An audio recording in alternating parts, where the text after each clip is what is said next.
बिस्मिल्लाहिर्रहमानिर्रहीम।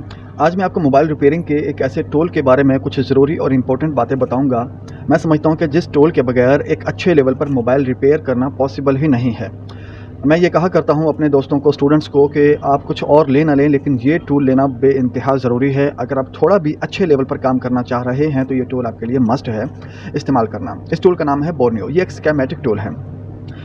Schematic tool आपको और बहुत सारे मिल जाते हैं। और स्कीमेटिक टूल क्या होता है? स्कीमेटिक टूल में आपके समझ लीजिए कि पूरे मोबाइल पीसीबी सर्किट का एक पूरा एक्सरे होता है, पूरा एक नक्शा होता है जिसके अंदर आपको हर चीज़ समझाई जाती है कि कौन सी चीज़ आपको कहाँ मिलेगी। ठीक है। अच्छा, अब सबसे पहले तो मैं आपको इसके बारे में बता देता हूँ कि अगर आप ये ख़रीदते हैं तो आपको ये कहाँ से मिलेगा। तो बाकी फिर बाद में मैं आपको इसके फ़ीचर और इसकी ज़रूरत पर मैं आपको गाइड करूँगा। तो ये बोर्नियो की अपनी एक वेबसाइट है। ठीक है। तो अगर आप बोर्नियो के वेबसाइट पे जाते हैं, मैं यहाँ जाकर लिखता हूँ बोर्नियो अपडेट, मैंने लिखा, और ये जो सबसे ऊपर इसकी वेबसाइट है ये बोर्नियो की ऑफिशियल वेबसाइट है। मैं इस पर क्लिक करता हूँ, ये ऑफिशियल वेबसाइट पे आ गया। यहाँ से ये दो लिंक है, यहाँ से क्लिक करके मैं इसका जो ऑफिशियल सेटअप है वो मैं डाउनलोड करूँगा और इंस्टॉल करूँगा। लेकिन ये एक्टिवेट करने के लिए मुझे इसको ख़रीदना पड़ेगा, और ख़रीदने के लिए अगर मैं यहाँ जाऊँ तो ये बाय बोर्नियो स्कीमेटिक, इस पर मैं अगर क्लिक करूँगा तो मेरे पास सेलर पेज आ जाएगा, जो पहले भी मेरे पास यहाँ खुला हुआ। तो ये सेलर पेज में हमारे पाकिस्तान के कुछ सेलर्स हैं। ये मैं आपको दिखा दूं, 5 सेलर हैं। एक GSM सलमान है, ये GSM फास्टेस्ट। ठीक है। इस वेबसाइट पर आप इसे बाय कर सकते हैं इनसे। ठीक है। ये GSM सलमान से, और एक है इकबाल ट्रेडर, एक है आमिर GSM, एक है IMEIlock.us और एक है GSM प्लेयर। तो आप इनमें से किसी से भी इसे ख़रीद सकते हैं। ठीक है। अच्छा, अगर हम प्राइस की बात करें तो ये सिंगल पीसी के लिए 1 साल के लिए तकरीबन 10,500, 11,000, 10,500 इस तरह के तकरीबन रेट चल रहे हैं, और डुअल पीसी के लिए तकरीबन 15,500, 16,000 पे नॉर्मल इसके रेट चल रहे हैं 1 साल के लिए। ठीक है। मैं ये कहता हूँ कि ये लेना बहुत ज़्यादा ज़रूरी है, बहुत ज़्यादा ज़रूरी है। मज़े की बात बताऊँ कि अगर आप ये 15,000 रुपये में, या 10,000, चलो 10,000 हम लगा लेते हैं, या 11,000 लगा लेते हैं, हमने ये पूरे साल के लिए लिया, तो आपको डेली के पता है क्या रुपये पड़ रहे हैं इसके? सिर्फ और सिर्फ 30 रुपये, मैक्सिमम डेली के 30 रुपये पड़ रहे हैं। और ये डेली के 30 रुपये देने के बाद आपको क्या मिलता है? बेइंतहा ज़बरदस्त मालूमात, ऐसी मालूमात जिनके बगैर आप मोबाइल रिपेयरिंग की फील्ड में कभी भी अच्छा काम कर ही नहीं सकते। अच्छा, अब हम बात करेंगे कि इसके क्या फ़ीचर हैं, वो क्या चीज़ें हैं जिनको समझना बेइंतहा ज़रूरी है। तो मैं अगर आ जाऊँ यहाँ पर, तो बोर्नियो के हम फ़ीचर्स पर बात कर लेते हैं। सबसे पहली बात तो ये है कि हमारे पास कभी कभी एक पीसीबी मोबाइल आता है, और उस पीसीबी मोबाइल की हालत ये होती है कि उसमें से बहुत सारे कंपोनेंट निकले हुए होते हैं। कभी कभार बहुत सारे नहीं तो कोई एक कंपोनेंट, 2 कंपोनेंट निकले हुए होते हैं। ठीक है। तो हमें कैसे पता चलेगा कि उसमें से कोई कंपोनेंट निकला हुआ है या नहीं निकला हुआ? तो हमारे पास पूरे पीसीबी का ना पूरा का पूरा एक नक्शा मौजूद होता है। मैं अगर आपको यहाँ दिखाऊँ तो ये आ गया, और तो ये मैं एक काम करता हूँ, मैं शुरू से इसको दिखा देता हूँ आपको। ये मेरे पास बोर्नियो इस पर खुला है, बल्कि मैं इसे भी यहाँ से बंद कर देता हूँ। ये मेरे पास दूसरा बोर्नियो के 2 मैंने एप्लीकेशन खोली हुई है, मैं यहाँ आ गया। ठीक है। और इस मेन्यू बार में मैं बाकी चीज़ें नहीं समझाऊंगा, बहुत लंबी चौड़ी हो जाएगी। मैं सिर्फ ये समझा देता हूँ। यहाँ पर आपको, अगर आप ये इस टैब पे क्लिक करेंगे तो यहाँ आपको ये मेन्यू बार मिल जाएगी। अगर आप यहाँ क्लिक करेंगे तो आपको लैपटॉप के बारे में आपको सारा डेटा इनका मिल जाएगा। ठीक है। और आगे जाएंगे तो आगे भी बहुत कुछ है, लेकिन मैं फ़िलहाल इस पर बात नहीं करूँगा। फिलहाल मैं आपको सिर्फ और सिर्फ मोबाइल वगैरह पर बात करके दिखाता हूँ। ये जो है ये सर्च बार है, यहाँ पर आप किसी भी IC को सर्च कर सकते हैं कि वो IC हमें किस पीसीबी में मिल जाती है, कौन से मोबाइलों में मिल जाती है। यहाँ से आप इसे सर्च कर सकते हैं। यहाँ पर इसकी फ्लैश फाइल्स वगैरह भी मौजूद होती हैं। अगर ये पेज खुल जाए, देखिए ये बेशुमार मॉडल्स के, बेशुमार ब्रांड्स के मोबाइल्स की आपको फ्लैश फाइल्स मिल जाती हैं। बहरहाल हम चलते हैं वापस, और मैं इस सबसे पहले बटन पर क्लिक करूंगा तो मुझे क्या मिलेगा? यहाँ पर मोबाइल के बारे में सारा का सारा डेटा। ठीक है। यहाँ पर मेरे मोबाइल फ़ोन्स के बारे में मुझे डेटा मिलेगा। ये सिस्टम ऑन चिप, यहाँ जो चिप लगी हुई है हमारे पास, किसी भी मोबाइल में क्वालकॉम की चिप है, मीडियाटेक या सैमसंग की, उसके बारे में मुझे सारा डेटा मिल जाएगा। अगर मैं नीचे जाऊँ तो मुझे हर तरह की IC की डेटा शीट मिल जाएगी। ठीक है। और अगर मैं IC की, किसी भी IC की अगर मैं वैल्यूज़ चेक करना चाह रहा हूँ कि उसके किस कनेक्शन पे क्या वैल्यू होनी चाहिए ओहम में, और क्या उसके वोल्टेज वगैरह होनी चाहिए, तो मैं हर चीज़ यहाँ पर चेक कर सकता हूँ। ठीक है। अच्छा, अब मैं बात ये कर रहा था कि आप सबसे पहले इस पर तो करते हैं आई टेस्ट। आई टेस्ट क्या होता है? आई टेस्ट ये होता है कि आपके पास एक मोबाइल आया और उसके अंदर आपको डाउट है कि यार यहाँ पर कोई कंपोनेंट लगे हुए थे या नहीं लगे हुए थे। आपको नहीं पता कि वहाँ लगे हुए थे या नहीं लगे हुए थे। आप क्या करेंगे? आप यहाँ जाएंगे, और यहाँ जैसे मिसाल के तौर पे इन्फिनिक्स है, तो इन्फिनिक्स में जाके आपको जो आपका मॉडल आपको चाहिए, जिस पर आपने काम करना है, मिसाल के तौर पे मैं हॉट 10 खोल लेता हूँ, यहाँ पर X682 ये मैं खोल लेता हूँ। तो यहाँ जाके मैं आपको दिखा दूँ डायोड्स में सॉरी डायोड्स में भी आपको मिल जाएगा। मिसाल के तौर पे मैं यहाँ क्लिक करता हूँ तो यहाँ पर आपको जितने भी कनेक्टर्स हैं उनकी वैल्यूज़ का तो पता चल ही जाएगा कि किस कनेक्टर के किस कनेक्शन पे क्या वैल्यू आनी चाहिए, लेकिन उसके साथ में आपको बोर्ड भी नज़र आ जाएगा। ठीक है। तो इस बोर्ड के अंदर ये इसकी टॉप साइड है, ये इसकी बॉटम साइड है, लेकिन यहाँ पर जो ICs हैं उनके ऊपर ये जो मेटल शीट है ये लगी हुई है, ये उतरी हुई नहीं है, तो आपको इसके अंदर का ढांचा इसका नज़र नहीं आएगा। लेकिन अगर आप हार्डवेयर सॉल्यूशन में जाएं, मैं इसे बंद करता हूं और मैं हार्डवेयर सॉल्यूशन को खोल लेता हूं। यहां पर मैं किसी भी बटन पर क्लिक कर दूंगा, जैसे मिसाल के तौर पे मैं एलसीडी पर क्लिक कर देता हूं, तो यहां पर मुझे पूरा पीसीबी नजर आ जाएगा, लेकिन उस पीसीबी के एलसीडी के कनेक्शन हाईलाइटेड होंगे, ठीक है, या वैल्यूज़ उसकी हाईलाइटेड होंगी, लेकिन पीसीबी सारा का सारा मेरे सामने आ जाएगा। ठीक है, मैं इसे यहाँ से क्लोज कर देता हूँ और मैं इसे थोड़ा सा बड़ा कर लेता हूँ। मैं अगर आपको दिखाऊँ, ये देखिए मैंने जूम इन किया, तो जूम इन करके मिसाल के तौर पे मुझे आईसी के देखना है कि यहाँ पर कोई कंपोनेंट लगे हुए थे या नहीं लगे हुए थे, तो मैं हर चीज़ को चेक कर सकता हूँ कि कनेक्शन कहाँ लगे हुए थे, कहाँ नहीं लगे हुए थे। देखिए बिल्कुल बारीक बारीक कैपेसिटर्स हैं, ये जो मुझे यहाँ जूम करके बहुत अच्छी तरह से नज़र आ रहे हैं। मैं अंदाज़ा लगा सकता हूँ कि मेरे उस पीसीबी सर्किट में से कंपोनेंट किसी ने निकाले हैं या नहीं निकाले। तो यहाँ से मैं बिल्कुल अंदाज़ा लगा सकता हूँ, आई टेस्ट कर सकता हूँ कि मेरा कोई कंपोनेंट यहाँ मौजूद है या निकला हुआ है, या मेरे पीसीबी के अंदर हर चीज़ अपनी जगह सही सलामत मौजूद है, या कोई ख़राबी है, कोई कंपोनेंट रिमूव्ड है। ठीक है, तो एक तो मैं अपने पीसीबी को आई टेस्ट करके हर तरह से मैं यहाँ चेक कर सकता हूँ कि मेरे पीसीबी में जो इलेक्ट्रॉनिक आई टेस्ट है बोर्ड का, वो यहाँ से मैं कर सकता हूँ, और उसके बाद मैं अपने पीसीबी को जाके चेक कर सकता हूँ कि मेरे पीसीबी के अंदर क्या वो कंपोनेंट मौजूद है जो यहाँ मुझे नज़र आ रहे हैं, या अगर इनमें से कोई मिसिंग है तो फिर मैं उस कंपोनेंट को बोर्नियो के अंदर से ही सर्च करके देखूंगा कि वो कंपोनेंट मुझे किसी भी दूसरे पीसीबी में कहाँ मिल जाएगा। अगर मार्केट में मिल जाता है तो वेल एंड गुड, अगर मार्केट में नहीं मिल रहा, मुझे ये आईसी चाहिए, मुझे ये कॉइल चाहिए, रजिस्टर चाहिए, कैपेसिटर चाहिए, कोई भी चीज़ चाहिए, लेकिन वो बाहर मार्केट में मुझे नहीं मिल रहा, तो मैं उसे बोर्नियो के अंदर ही सर्च करूँगा कि मेरे ये कॉइल और किस किस पीसीबी में, कौन कौन से ब्रांड में कहाँ कहाँ लगा हुआ है, तो अगर जहाँ मुझे मिलेगा मैं वहाँ से रिमूव करके यहाँ भी इसे लगा सकता हूँ। ठीक है, तो ये तो हो जाएगा मेरा आई टेस्ट।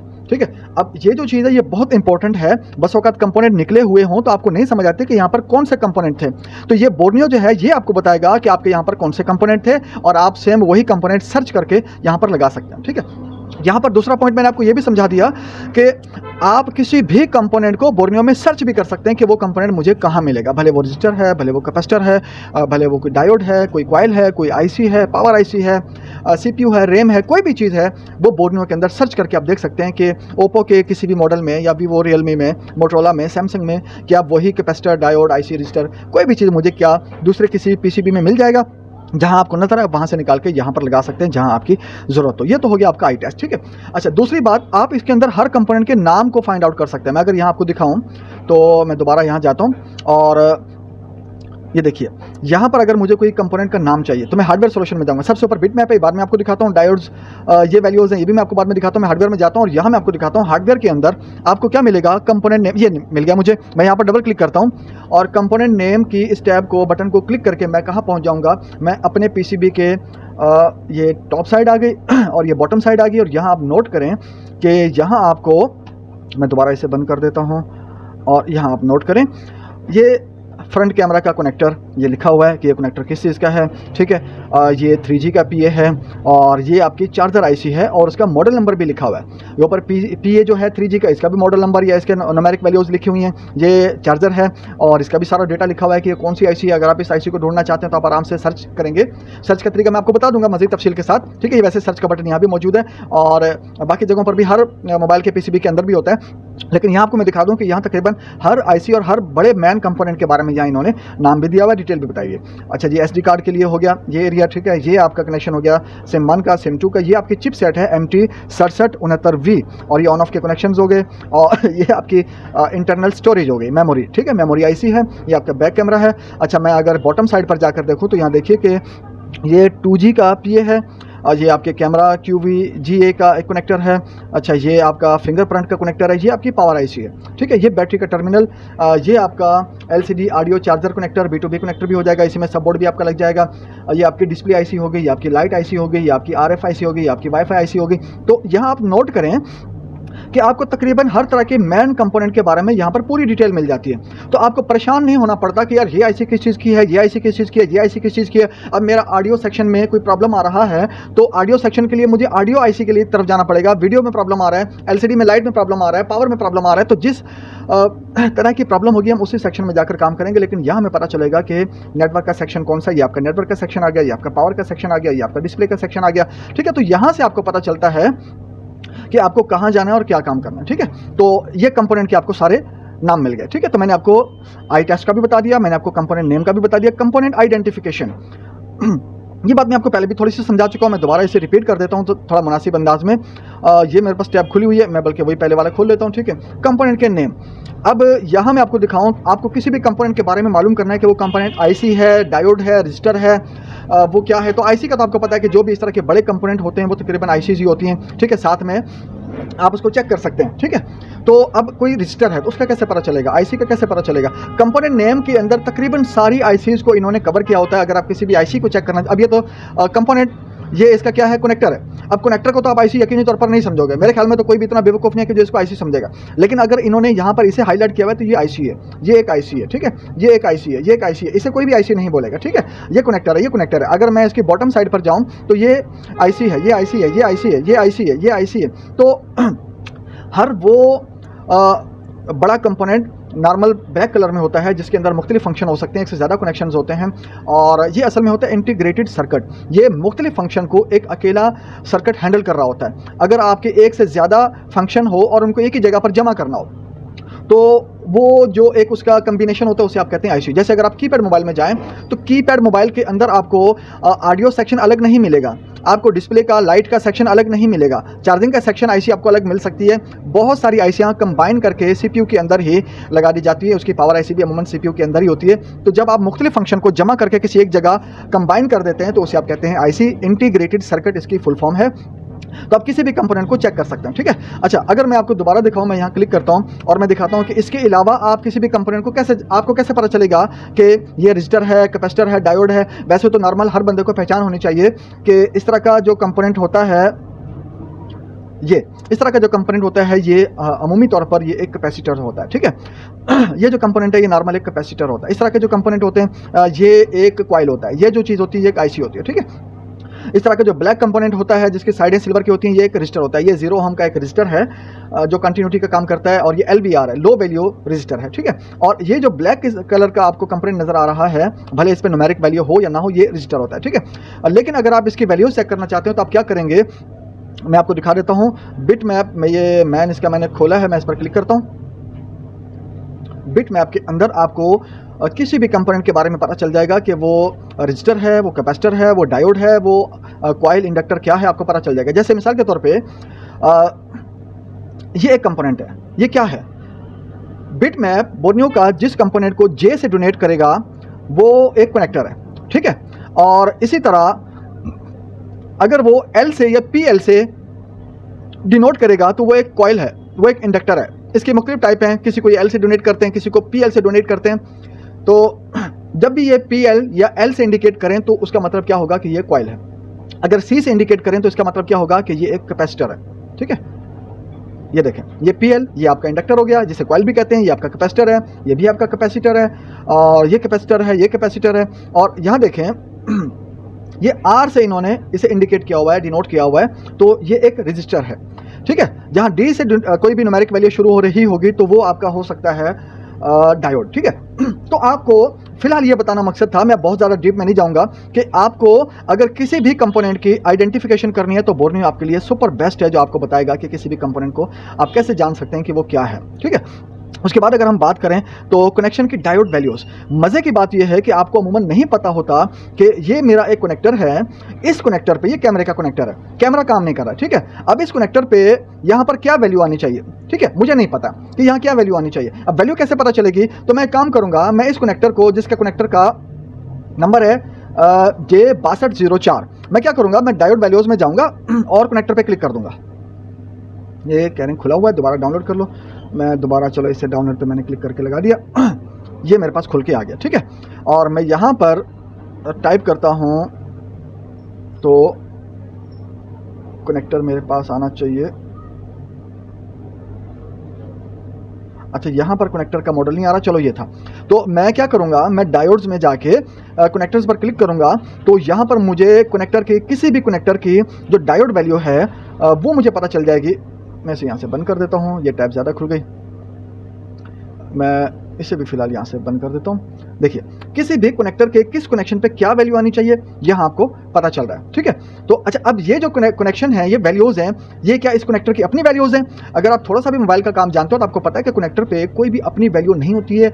ये जो वैल्यूज़ हैं ये किसी डायोड से आ रही हैं, ये वैल्यूज़ किसी आईसी से आ रही हैं। तो ये जो वैल्यूज़ हैं ये ओरिजिनली ये किसी डायोड की वैल्यूज़ हैं, ये किसी आईसी की वैल्यूज़ है जो यहाँ पर आ रही हैं। तो आप किसी भी कंपोनेंट की, किसी भी कनेक्शन की वैल्यू आप चेक कर सकते हैं, ठीक है। तो आप किसी भी कनेक्शन की डायोड वैल्यू चेक कर सकते हैं, ये भी चेक कर सकते हैं कि वो कनेक्शन प्लस होना चाहिए, माइनस होना चाहिए, ग्राउंड होना चाहिए, क्या होना चाहिए, ये आपको पता चल जाएगा। उसके अलावा आप किसी भी कनेक्शन की कंटिन्यूटी भी चेक कर सकते हैं। मैं अगर आपको यहाँ दिखाऊँ और मैं दोबारा यहाँ पर क्लिक करता हूँ और मुझे किसी की कंटिन्यूटी चेक करनी है, तो मैं इसका जो मैन है यहाँ मैं आ जाता हूँ और मुझे मिसाल के तौर पे ये मेरे पास कनेक्शन है, ठीक है, वॉल्यूम के, पावर वगैरह के। तो मैं इन पर काम करके मैं चेक कर सकता हूँ कि ये मेरा कनेक्शन कहाँ जा रहा है, इसकी कंटिन्यूटी के। जब मैंने इस पर क्लिक किया तो इसने कंटिन्यूटी दिखा दी कि इसकी जो कंटिन्यूटी है वो इन दो कंपोनेंट पे है, इनमें से एक आपका ट्रांजिस्टर है और एक आपका रजिस्टर है, ठीक है। अच्छा जी, अगर मैं इस पर क्लिक करूँ तो इसकी कंटिन्यूटी भी यहाँ आ रही है, इनमें से एक रजिस्टर है और एक ट्रांजिस्टर है, ठीक है। अच्छा जी, अगर मैं यहाँ पर इस पॉइंट की कनेक्शन की वैल्यू चेक करूँ तो मैं इस पर क्लिक करूँगा तो मुझे पता चल जाएगा कि इसके कनेक्शन कहाँ कहाँ आ रहे हैं। तो अब किसी भी कनेक्शन की, किसी भी पॉइंट की अगर आप कनेक्टिविटी चेक करना चाहते हैं कि उसमें कनेक्शन कहाँ कहाँ, किस किस कनेक्शन पे जा रहे हैं, तो आप यहाँ से चेक कर सकते हैं। अब प्रॉब्लम यह है कि जब आपके पास चार्जिंग के लिए कोई मसला आता है या आपके लिए कैमरे के लिए कोई मसला आता है, डिस्प्ले के लिए मसला आता है, तो सबसे पहले आपने उसके जो फंक्शनल कंपोनेंट के कनेक्शन है आपने वहाँ जाना है और वहाँ पर आपने क्लिक कर लेना है। जैसे ये मिसाल के तौर पर ये हमारे पास एक कनेक्टर है J6103, ये जो कनेक्टर है ये आपका B2B कनेक्टर है, डिस्प्ले कनेक्टर है, ठीक है। अब इस कनेक्टर पे आपको चेक करना है कि ये वैल्यू V बस की लाइन है, ठीक है। चेक करना है कि ये V बस की लाइन जो चार्जिंग की आ रही है कहाँ जा रही है। अच्छा, यहाँ पर मैं अगर दिखाऊँ तो ये ग्राउंड है, ये वाली साइड आपकी ग्राउंड है और यहाँ GND लिखा भी हुआ है, ठीक है। ये पॉइंट आपका ग्राउंड है, ठीक है, ये दोनों पॉइंट ग्राउंड है। और अगर मैं आपको दिखाऊं तो ये वाले जो दो पॉइंट हैं ये आपके प्लस के कनेक्शन के हैं। और ये आपको पता चल रहा है, अगर मैं यहाँ क्लिक करूं इस पॉइंट पे तो मुझे पता चल रहा है कि मेरी जो V बस की लाइन है वो कहाँ कहाँ जा रही है। ये एक TP है, टेस्ट पॉइंट। उसके बाद ये मेरी V बस की जो लाइन है ये कैपेसिटर से टच हो रही है, ठीक है। उसके अलावा ये क्या, कौन सा कंपोनेंट है, सॉरी, ये कैपेसिटर है, ये भी कैपेसिटर है, ये छोटा कैपेसिटर है और उसका जो नंबर है वो C6110 है और एक दूसरा बड़ा कैपेसिटर लगा हुआ है, ठीक है। C से जब डोनेट होगा तो वो कैपेसिटर होगा, ठीक है। 2326 इसका नंबर है। यहाँ से होता हुआ फिर ये एक IC है, ठीक है, चार्जिंग IC, जहाँ ये कनेक्शन जा रहा है और इसके इन 3 पॉइंट को टच करता हुआ ये वापस बाहर आके ये एक रजिस्टर की तरफ जा रहा है, ठीक है। ये इन रजिस्टर की तरफ जा रहा है, फिर इसकी आगे की जो कंटिन्यूटी होगी वो यहाँ हो जाएगी, ठीक है, वो यहाँ हो जाएगी, ठीक है। तो अब आप किसी भी कनेक्शन की कंटिन्यूटी चेक करना चाहते हैं, उसके जो ट्रैक है वो चेक करना चाहते हैं, तो वो भी आप यहाँ से चेक कर सकते हैं, ठीक है। उसके बाद आप क्या चेक कर सकते हैं, मैं आपको बताऊं, ये बहुत लंबी वीडियो हो रही है। IC के पैड्स की वैल्यू, आप किसी भी IC को, मैं इसे बंद करके सबसे IC डायोड वैल्यूज़ पे आ जाता हूँ। मैं मिसाल के तौर पे पावर IC के कनेक्शन को चेक करना, ये IC है MT6359। मैं यहाँ पर डबल क्लिक करता हूँ और यहाँ IC के सारे पैड्स मेरे पास सामने आ जाएंगे और उनकी वैल्यूज़ भी आ जाएंगे, ठीक है। ये देखें, ये इसका कट पॉइंट है, नोज पॉइंट भी इसको कहते हैं, ठीक है। और ये इसके अंदर जितने भी पैड्स हैं, पैड कहते हैं कनेक्शन को, जितने भी कनेक्शन है, जितने भी पैड हैं, हर पैड की एक वैल्यू यहाँ पर इन्होंने मेंशन की हुई है, ठीक है। जो ग्राउंड है उसके बारे में बताया है और कौन सा कनेक्शन किस काम के लिए, वो हर पैड को इन्होंने कनेक्शन किया हुआ। ये V कोर के कनेक्शन है, UVLO के कनेक्शन है, V फ्यूज़ के कनेक्शन है, ये V ऑडियो के कनेक्शन है, वोल्टेज ऑडियो, ठीक है। तो आपको तकरीबन हर IC मिल जाएगी और हर IC के कनेक्शंस की वैल्यूज़ यहाँ पर मिल जाएंगे, ठीक है। अच्छा, उसके बाद PMIC के इनपुट आउटपुट कनेक्शन को अगर आपने देखना हो तो वो आप कैसे देखेंगे, मैं दोबारा वहाँ जाता हूँ। अच्छा जी, मैं दोबारा जाता हूँ, वही इन्फिनिक्स में चला जाता हूँ और मेरे पास हॉट 10 था मिसाल के तौर पे। अच्छा, मुझे क्या करना था, मुझे देखना था IC के इनपुट आउटपुट वैल्यूज़। मैं यहाँ जाता हूँ और ये वोल्टेजेस पर क्लिक करता हूँ, ठीक है। यहाँ पर देखिए मेरे पास इनपुट आउटपुट, यानी मेरी पावर IC क्या इनपुट ले रही है, क्या आउटपुट दे रही है, क्या वोल्टेज होने चाहिए, मुझे यहाँ पर पता चल जाएगा। ये मेरे पास कनेक्टर खुल के आ गया।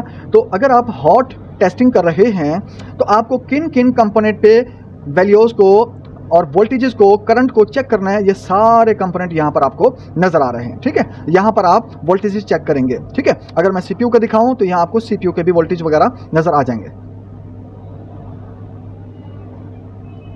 ये CPU, और ये CPU के कनेक्शन जा रहे हैं, कहाँ जा रहे हैं, कहाँ क्या वोल्टेज होने चाहिए, ये आपको सब नक्शा यहाँ पर नजर आ रहा है। ठीक है, अच्छा जी, अब मैं मजे की बात आपको ये बता दूं कि ये बोर्नियो एक ऐसी चीज़ है जो आपको हर सेक्शन के बारे में अलग अलग आपको गाइडलाइन देता है। जैसे मैं हार्डवेयर सॉल्यूशन खोल लेता हूँ तो यहाँ देखिए कि इसका बैक कैमरा, डेप्थ में back camera, macro back camera 16 megapixel वाला भी दिखा रहा है, फिर charger, component name, fingerprint, front, hand free, LCD, light LCD, mic, speaker, network on off, मतलब आपको हर सेक्शन का अलग अलग पूरा का पूरा डेटा मिल जाएगा।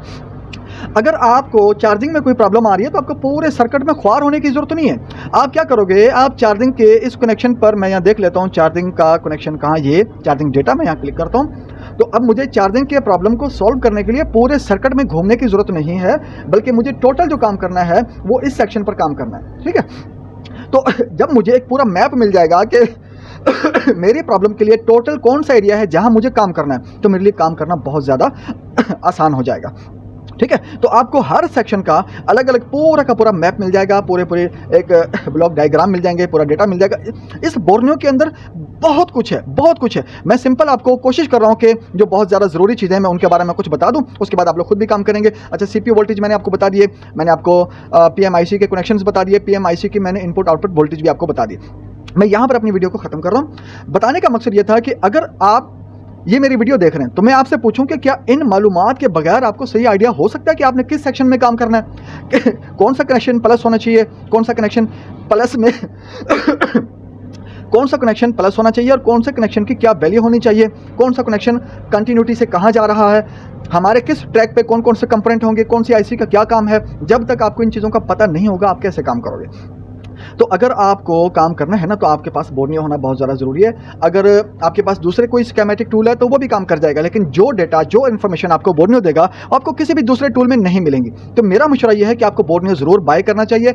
बोर्नियो के बगैर समझ लें कि आप एक तुक्का वाला काम कर रहे हैं, जुगाड़ी काम कर रहे हैं, काम हो गया, नहीं हुआ वापस दे देंगे, कहानी खत्म। अगर आप बाकी में चाहते हैं ना कि आपकी एक वैल्यू बने, आपकी एक बर्थ बने, आपका एक नाम बने, आप अपनी फील्ड में अपना नाम कमाएं, काम करें और ज़्यादा से ज़्यादा कस्टमर्स को आप प्रॉब्लम सॉल्व करके दें, कस्टमर्स को आप खाली ना भेजें, तो आपके पास बोर्नियो होना बहुत ज़्यादा ज़रूरी है। अगर आपको वीडियो अच्छी लगे तो आप इसे जरूर लाइक कर लें, शेयर कर लें, चैनल को सब्सक्राइब कर लें। और अगर आप मोबाइल रिपेयरिंग की ट्रेनिंग लेना चाहें तो आप हमसे रब्ता कर सकते हैं, हमारे नंबर्स नीचे चल रहे हैं, Karachi smart skills training centre के लिए। ठीक है, बहुत शुक्रिया।